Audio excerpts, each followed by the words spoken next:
Halo guys, kembali lagi di bagian keempat Crypto Money Psychology. Apa yang akan kita bahas di modul keempat ini? Kita akan menjelaskan mengenai pola perilaku manusia, terutama di sini para trader dan investor di market kripto, serta kajian dari teori-teori perilaku yang mana sudah dikaji ya oleh berbagai pakar sebelumnya, dan kita akan jelaskan ya kira-kira apa kaitan mengenai teori-teori perilaku tersebut dengan para trader dan investor kripto. Pertama, ini adalah teori yang paling terkenal yang mendasari ya berbagai teori perilaku yang ada, yaitu adalah Theory of Reason Action atau TRA. TRA ini diciptakan oleh Martin Fishbein dan Isaac Azen 1967. Nah, TRA atau Theory of Reason Action ini merupakan teori yang menjelaskan bahwa pola perilaku tertentu itu sangat dipengaruhi oleh niat terhadap perilaku tersebut. Yang mana niat ini juga disebabkan oleh berbagai variabel-variabel independen yang lain. Nah, di sini teman-teman bisa lihat ya, ini source by Wikipedia, di mana perilaku itu sangat dipengaruhi oleh niat kita ya terhadap perilaku tersebut. Yang mana niat terhadap perilaku itu dipengaruhi oleh dua hal. Pertama, sikap kita, dan kedua adalah pandangan norma kita ya terhadap perilaku tersebut. Jadi di sini ya behavioral intention atau niat perilaku ya terhadap suatu perilaku tertentu ini dilihat ya sebagai suatu variabel mediasi. Yang mana ya tanpa adanya attitude ya, tanpa adanya subjective norm, ini tidak mungkin ya ada suatu niat yang mana niat ini berpengaruh ya terhadap perilaku kita terhadap sesuatu. Jadi di sini ditekankan ya di TRA ini bahwa niat itu adalah hal yang paling utama ya, paling penting terhadap perilaku seseorang terhadap sesuatu. TRA ini memang juga ada kaitannya dengan dunia trading, dengan dunia investing.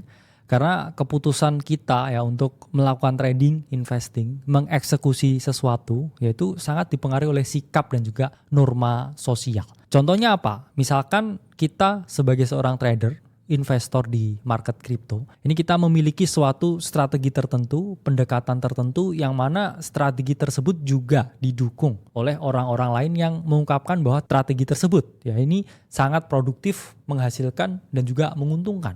Misalkan ada sekelompok grup ya, let's say Akademi Kripto. Nah, di Akademi Kripto ini orang-orang yang trading menggunakan SMC ini dianggap cukup profitable, atau orang-orang yang trading dengan ICT dianggap profitable ya dengan teman-teman di dalam komunitas, atau ya teman-teman yang trading menggunakan price action yang sederhana ini dianggap menguntungkan.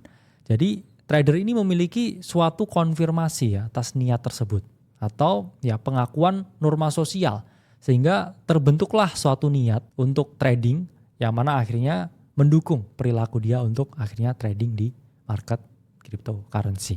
Nah, selanjutnya ada Theory of Planned Behavior atau TPB yang mana ini diungkapkan oleh Isaac Azen tahun 1985. TPB atau Theory of Planned Behavior ini adalah teori kembangan dari Theory of Reason Action atau TRA, di mana di sini ditambahkan satu variabel independen terhadap model penelitiannya ini. Kalau ini ya bagian dari ID thesis, di mana di sini dijelaskan ya suatu perilaku tertentu itu sangat dipengaruhi oleh niat. Yang mana kalau tadi di Theory of Reason Action atau TRA, niat itu dipengaruhi ya oleh sikap dan juga perspektif norma atau norma sosial terhadap sesuatu. Nah, ini ditambah lagi ya perceived behavior control atau persepsi kontrol perilaku. Apa maksudnya persepsi kontrol perilaku?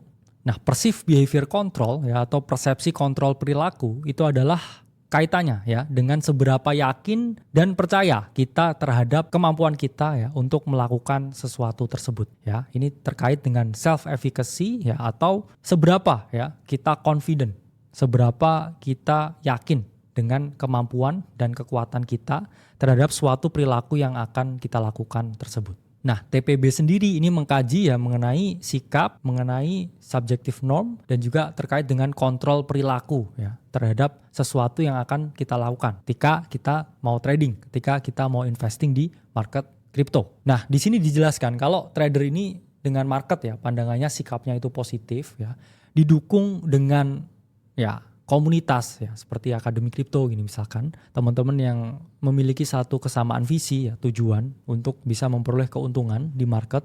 Dan ketiga ya, ini didukung oleh keyakinan yang kuat ya, self efficacy yang tinggi terhadap dia punya suatu sistem, terhadap dia punya suatu keyakinan, suatu metode untuk bisa memperoleh keuntungan di market. Ini mereka akan cenderung lebih berani ya untuk bersikap. Mereka akan cenderung ya lebih take trading ini seriously hingga akhirnya mereka bisa memperoleh hasil atau memperoleh keuntungan di market. Jadi itu ya adalah kajian TPB ya, atau Theory of Planned Behavior ketika kita korelasikan ya ini dengan perilaku dan sikap para trader. Nah, selanjutnya ada Expected Utility Theory ya. Ini adalah teori yang dikeungkapkan oleh Daniel Bernoulli ya, 1738.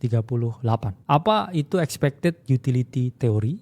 Expected utility theory itu adalah suatu teori yang mengungkapkan bahwasanya seseorang itu selalu memaksimalkan utilitas yang mungkin dia peroleh. Apa itu maksudnya ya utilitas kalau kita lihat dari perspektif trader, ya, investor dan market. Jadi pada dasarnya trader atau investor itu selalu melihat peluang dengan tingkat keuntungan yang paling tinggi. Jadi trader itu selalu mengambil opsi dengan tingkat keuntungan yang paling tinggi.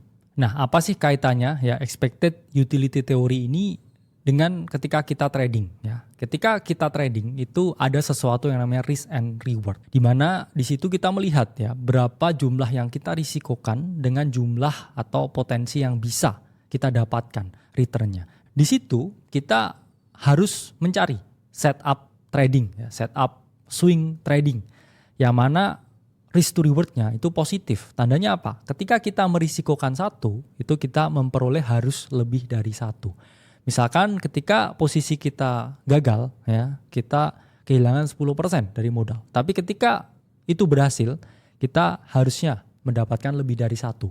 Bisa aja 20%, bisa aja 30%. Karena kalau kita lihat ya di expected utility theory, ya, trader itu selalu menimbang potensi keuntungan dan juga pastinya menimbang potensi kerugian. Jangan sampai potensi kerugian ini jauh lebih tinggi daripada keuntungan. Atau dalam tanda kutip ya kita jadi trader yang tidak profitable. Sehingga teori ini ya mengkaji memang kita itu harus melihat potensi keuntungannya. Ya.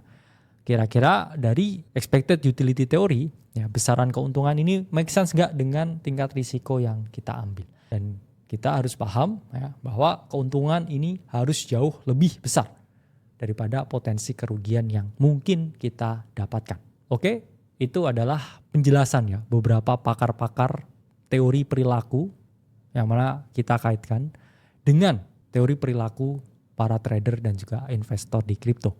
Sampai jumpa di modul selanjutnya.